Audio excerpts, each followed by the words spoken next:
Welcome back. Good friend Brandon Helwig, UCFsports.com, joins us now.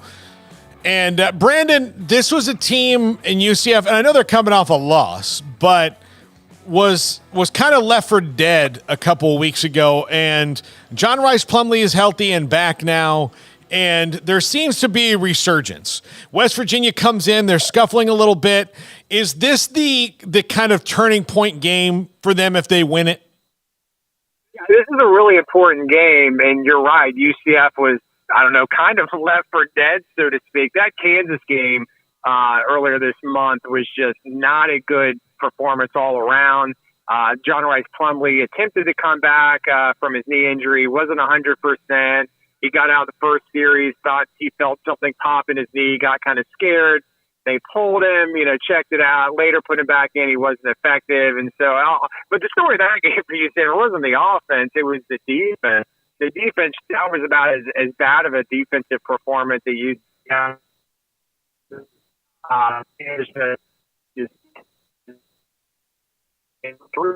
UCF gave up 399 rushing yards to Kansas, and I think maybe they threw the ball once in the second half. It was just a really terrible performance. Hey, I mean, there's several reasons, that didn't help. There were some guys out with injury, and, so UCF gets to the bye week. They're able to get some of those guys back that were not playing, guys that got banged up, guys that were playing maybe, 60, 70%. They were able to heal up. They kind of went back to the basics.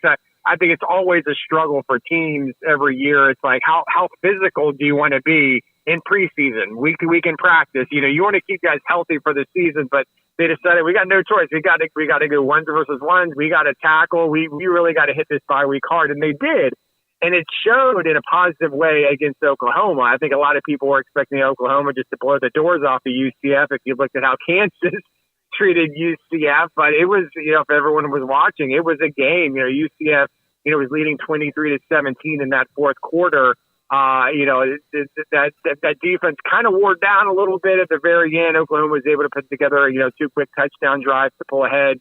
UCF did, march on the field and had an attempt to try to tie the game with a 2-point conversion. They could not convert. But, the different thing is a moral victory. But I think everyone's feeling a lot more optimistic about the last part of the season based on that OU result. But the fact of the matter is they got to win one. They don't have a Big 12 win yet, and they've got to get a win this Saturday or tomorrow against West Virginia. Yeah, if they don't, that'd be 5 losses in a row, and they kind of have to really think about what the future is at that point, right? Do you start going, okay, well, let's see what you have down the stretch, because you have 5 games left. Maybe some guys that are red shirts are getting opportunities. But if they do get a win, then you start saying, okay, now you're 4-4, got to get 2 more to a bowl game, and then you start maybe hitting the goals you thought you were going to have in year 1 of the Big 12.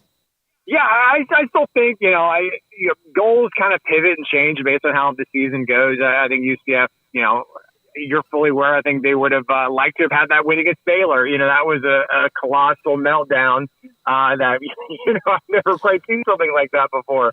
But they still want to make a bowl game. I still think that's the goal until that's not possible. If they lose to West Virginia, it gets a lot tougher.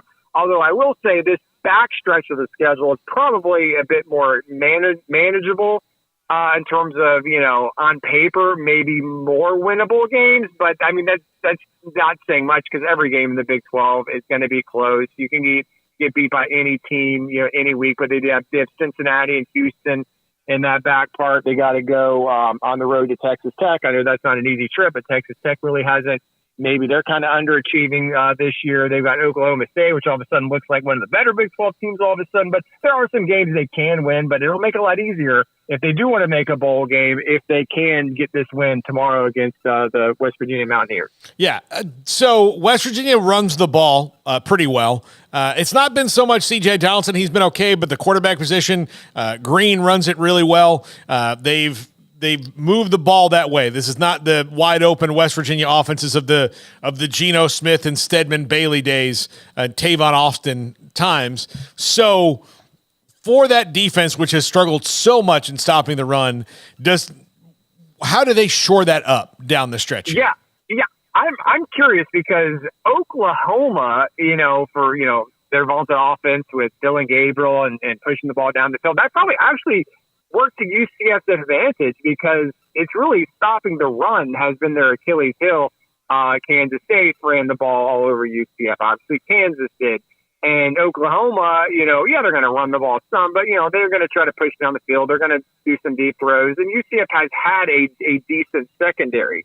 And really, the bigger question, you were talking about, did the defense, did they really improve out of the bye week or not? Obviously, there's signs of optimism based on last week, but we'll really know for sure, did they really improve stopping the run?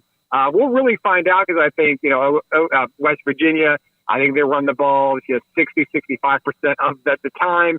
They're going to try to run clock. They're going to try to win that time of possession battle.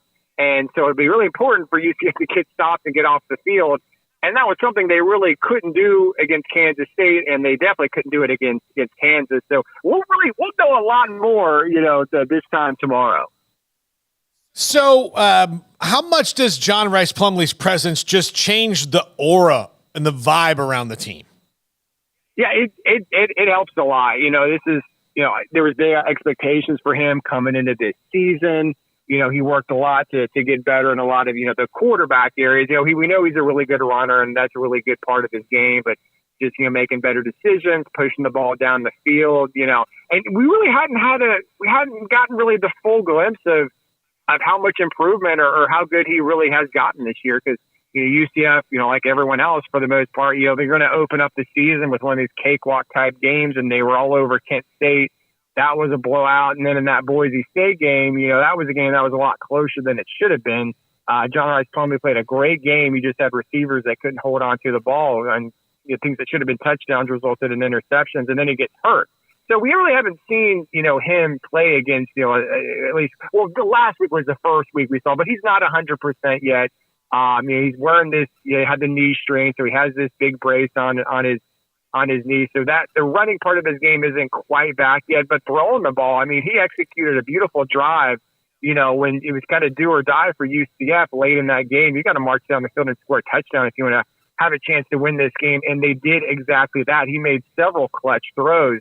And just the fact that he's back, he's the leader of the offense. He's the leader of the entire team. It was kind of a weird stretch for a while when he wasn't in there, and just kind of, even though the offense with Timmy McLean, they still were able to put up some points. It just wasn't the same as it would have been with John Ryce Plumlee. So everyone's crossing their fingers. He's getting close to 100% and that he stays healthy because if he does, we'll see how good this defense is tomorrow. But if John Ryce, if that defense did improve a little bit and John Ryce and those guys can stay healthy, I think UCF has a chance to surprise some folks here in this last month of the season or so. So I know the recruiting numbers are good for UCF, now that they have the Big 12 to behind them and they have all this that they can say. Do you think that they were a little surprised at how far they were behind the Big 12 roster-wise, at least just for this season? Yeah, I think that's kind of an evolving thing in terms of, where are we as a program? How are we going to compete week to week in the Big 12? I think its depth was kind of, everyone kind of knew that going in. You feel like maybe you've been recruiting at a pretty good level, but do you have the depth if a guy gets injured and isn't going to be available these next two games? If you get to a fourth quarter, are some of these guys that, maybe you're leaning on them to play a little bit too much during the game. You don't really have the quality reserves to put in. And that's probably what's hurt UCF the most this season. They just don't have a lot of depth. I think some of these transfer portal guys they recruited, you never know how it's going to work out. I think some of those guys maybe didn't quite pan out as good as they thought they were. And so that's just got to be the thing going forward. But it's always tough. It's tough to maintain that depth because then if you have guys, if they don't feel like they're getting the playing time they should, if they're not a starter type player, they want to hit the portal. They want to go someplace where they can play a little bit more. So that's kind of the fine line and the balance you got to do every year. You got to have a good group of starters, but then you also got to keep other guys happy and feel like they're going to play a role as well. Brandon Helwig, UCFsports.com. Brandon, enjoy the game this week, and we'll see if that swing game happens for the Knights. All right, guys. Thanks. All right, Brandon Helwig, UCFsports.com with us here. Yeah, that one.